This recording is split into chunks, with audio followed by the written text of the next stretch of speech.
Hi everyone! Having now considered one side of the story, let's flip the coin and look at the role of governments in promoting development in developing countries. Well, how could the government have a greater role to play in promoting development? Well, governments could get involved and promote import substitution, as we've discussed with my trade policies video. They could impose more protectionism in the economy. They could get more involved in the exchange rate, manipulate the exchange rate, devalue or revalue it. They can impose strict regulations, they can nationalise industries, and they can increase government spending, increasing the size of the state in the process. Right, so if the government does get involved in this way and they increase their role in the economy, what benefits can that bring in promoting development? Well, number one, increases in government spending, one may argue, are necessary in promoting infrastructure development. As we mentioned in the previous video, free markets or private firms are unlikely to develop infrastructure to the level that society wants it to be at. The government, therefore, is more likely to consider the social optimum in providing infrastructure and therefore develop it appropriately. And in doing so, some of the public goods issues that we've talked about, the public goods issues that link to roads, that link to the building of bridges, that link to the building of dams potentially, have been overcome. And these resources and these goods and services will exist, whereas if free markets were left to allocate resources to them, there may not be any of these goods and services in the economy. So in that sense, that's fantastic. Similarly, things like merit goods, education and healthcare can be provided efficiently instead of them being underprovided by the free market mechanism. Similarly, and this second point can't be understated, the government is a major employer. The public sector can be quite large and can employ lots of people. Think about, in the real world, how important the public sector is as an employer. Right? So in that sense, there are huge gains to the public sector actually giving out such jobs, and through training as well. The government can be a massive investor in human capital and train up workers, not just train them up with low skills, but training them up with high skills. Very beneficial for the economy. Get rid of that, you potentially lose key areas of job creation, key areas of training as well. Another benefit is that the government, if large enough, can actually get involved in manipulating the economy to make sure it can stay stable by adopting fiscal policies, by adopting monetary policies in a prudent way, can ensure that a stable macroeconomic climate can be fostered, which will again promote growth and development, which will promote FDI as well in the future. And also, the government can look after all of those in society, not just those at the high end that are going to benefit. They can ensure that a welfare state is there, whereby people that do not have jobs can still earn money, can gain benefits. People who are disabled can be looked after. People that live in poverty can gain income through progressive taxation, which can be redistributed to those in poverty. And also, those who are elderly can actually gain pensions. So lots of different ways in which the government can intervene and provide a welfare state, can provide social security. And a lot of economists argue that under a free market system, maybe some of these problems will persist and grow in stature.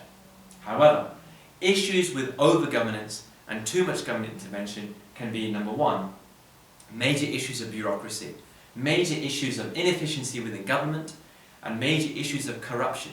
All of these things can lead to government failure, can lead to major misallocation of resources, worse misallocation of resources than under free market conditions.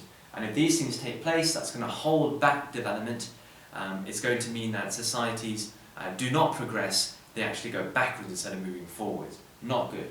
At the same time, the motives of governments may not be to cut costs, may not be to pursue profits and to work as efficiently as possible. So the more you allow governments to actually intervene, the more you promote inefficiency. That's a big risk there. Similar arguments can be adopted to when governments nationalise industries and run them themselves. State-run companies tend to be very inefficient, especially ex-inefficient.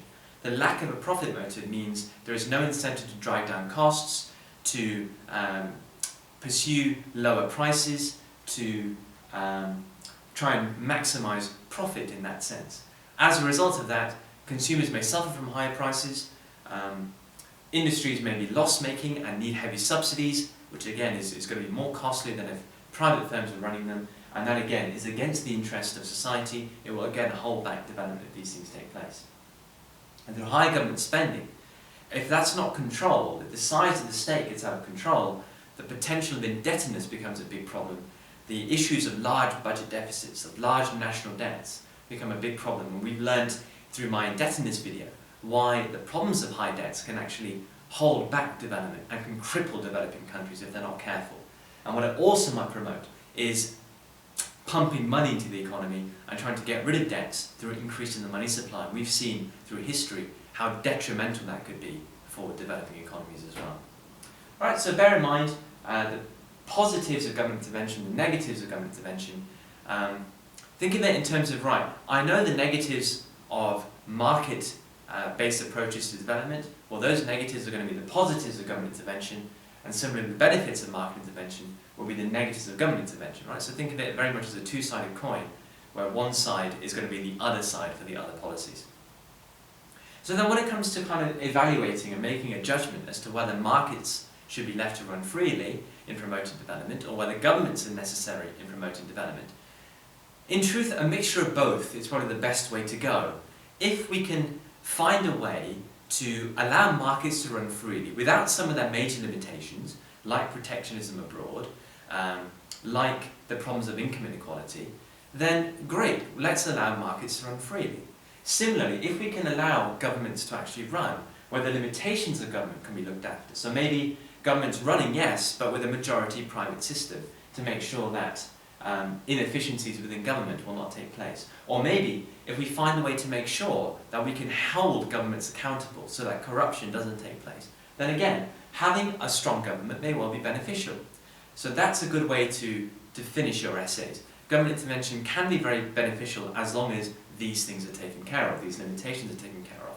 Market-based approaches can be very beneficial as long as the problems with market-based approaches, again, can be taken care of and can be looked after. So that's a good way to end a judgment. And in the real world, it's never one or the other. It's always a mixture of the two, which are used to promote development.